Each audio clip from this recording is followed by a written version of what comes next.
Welcome to Master the Game. I am Juice, and today we are going to be talking about the Advanced Player's Guide Ancestry for Catfolk. So let's get started.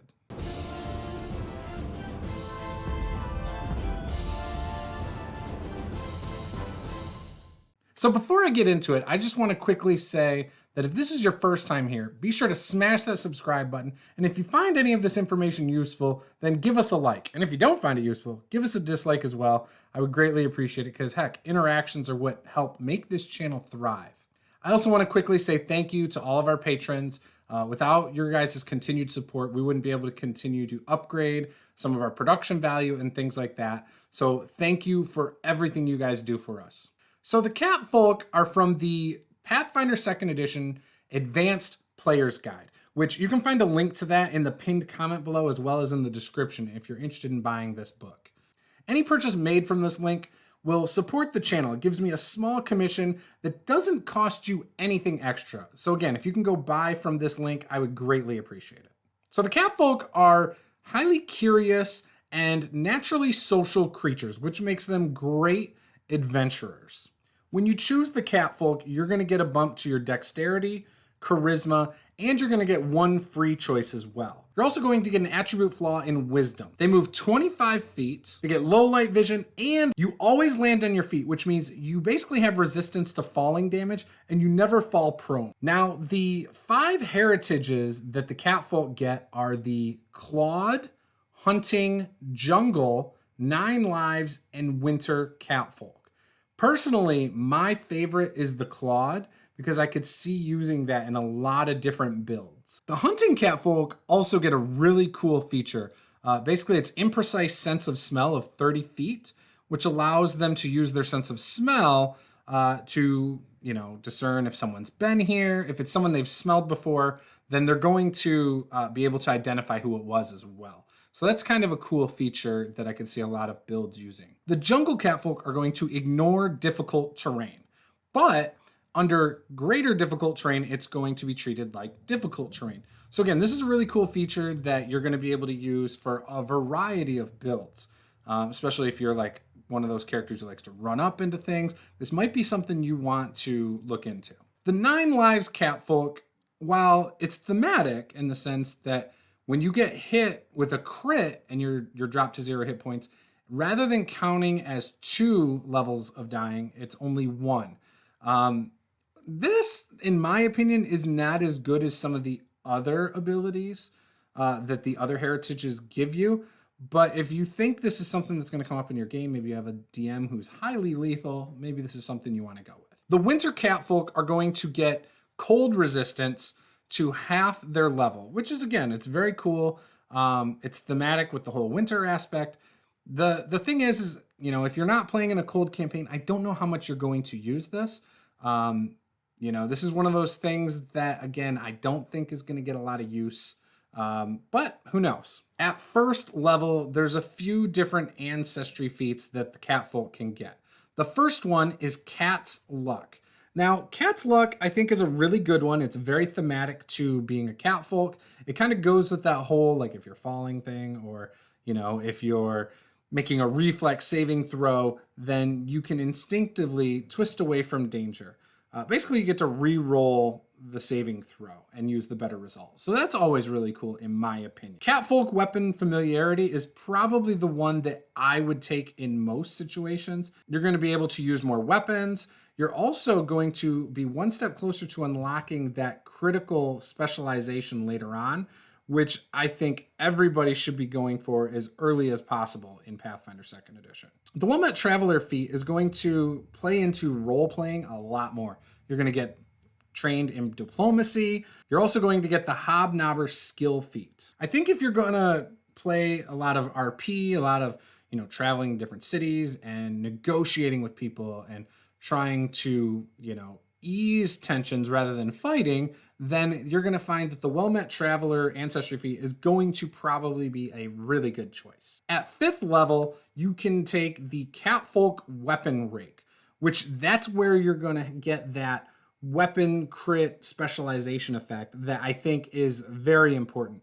You do have to have Catfolk Weapon Familiarity first before you can get this, But again, I think this is going to be well worth it, especially if you're going to use any of the weapons associated with this. Also at level 5, there's the feat for Climbing Claws. This is really cool. It's going to give you a climb speed of 10 feet. I think, as a catfolk, if you're playing a rogue, a swashbuckler, anything like that, I really think this is going to be a good one to go with as well. Expanded Luck is going to basically allow you to do the Cat's Luck ability, but with fortitude saves and will saves as well. Again, there's never a bad choice when you're putting something into defense. Again, I have always preferred defensive skills over the more offensive ones when I'm playing a tabletop RPG. The Light Paws feat is going to allow you to ignore difficult terrain. It's kind of like tiptoeing and things like that. Again, it's a very thematic thing for cats, catfolk, and things like that. And, you might not want this necessarily if you're doing the jungle catfolk, but for some of the other ones, this might be a heavy consideration for you. The Light Paws feat is going to use up 2 actions. It allows you to step and stride, and you ignore difficult terrain while doing so. Springing Leaper is really cool. It allows you to jump further, jump higher. You can do it as a single, double, or triple action, which is one of my favorite things about Pathfinder. Being able to use things as a single, double, or triple action, having that versatility, makes it a much better decision in my mind to take it as a feat. I don't know how useful this will be necessarily from an in-game standpoint, but I definitely like it in the sense that it allows you to do different things and use up your actions in a versatile kind of way. At 9th level, you unlock Aggravating Scratch.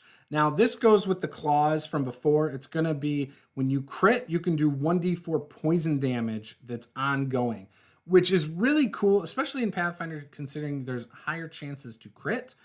So having that ongoing damage, I think, is huge. On the surface, you're like, oh, 1d4, that doesn't sound like much. But when you think about it adding up over time, over round after round, if you're fighting a boss fight and you crit it, I mean, you're going to see some good results there, especially since, you're still going to get your normal attack every round. You also get the double damage from critting. So again, it's not too bad. At 9th level, you can choose to be a team player with Shared Luck. It allows you to pass on your ability to anybody you want within 10 feet of you. So that's kind of cool. Again, I think this is a really good ability. If you have a weaker person in your party that you need to keep alive, or someone who's already taken a lot of damage and they have to make a save, I think this is a big, big, big ability that's going to help your party a lot. Wary Skulker is really good if you want to be stealthing while also trying to seek out things and find something. So again, I think that's a really cool one. It allows you to avoid notice. I think you're going to use this a lot if you're a rogue, maybe if you're a ranger. I think this is going to be really, really good. And the last level 9 feat is Well Groomed. So this is going to give you a circumstance bonus to save versus disease. I'm not so big on this one. I think it's cool. It's very flavorful, again, just like all the other feats here. But how often are you going to use this, right? So to me, I don't think this is going to get a lot of use from me personally. But again, I think it's really cool. It probably could have been a level 5 feat in my opinion. At 13th level, you get the Black Cat Curse. This is really cool. It allows you as a reaction when somebody else is making a saving throw and they're going to succeed, you can hiss at them, forcing them to re-roll the die. Now, again, I think this is really cool. I think this is really good. Very, very effective. If you're a spellcaster or anything like that, again, I think this is going to be awesome. Another really good feat at 13th level is Caterwall. So what this is going to allow you to do is you're going to keep a player from falling unconscious and keep them at 1 hit point. You basically see them take that hit and they're falling and you're like crying out for them to keep going, and basically they stay at 1 hit point. Very, very powerful feat.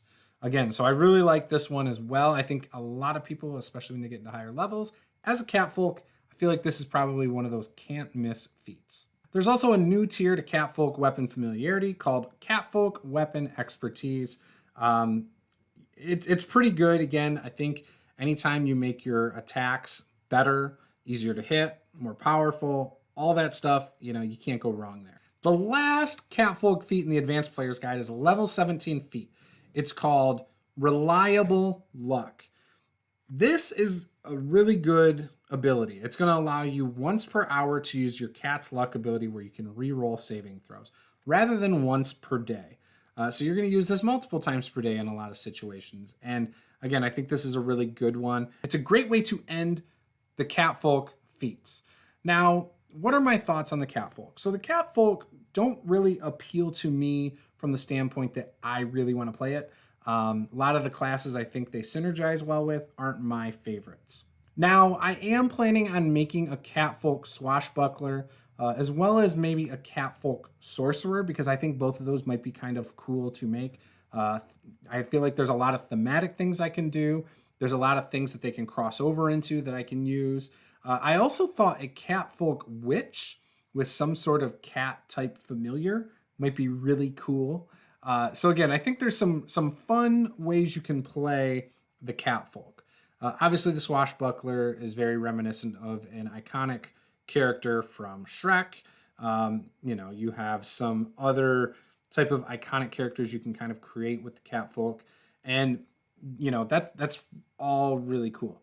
I do feel like the Catfolk are very particular. I don't feel like there's a lot of things that aid spellcasting or even any frontline fighters per se. And I kind of wish there was some more flavor in those regards.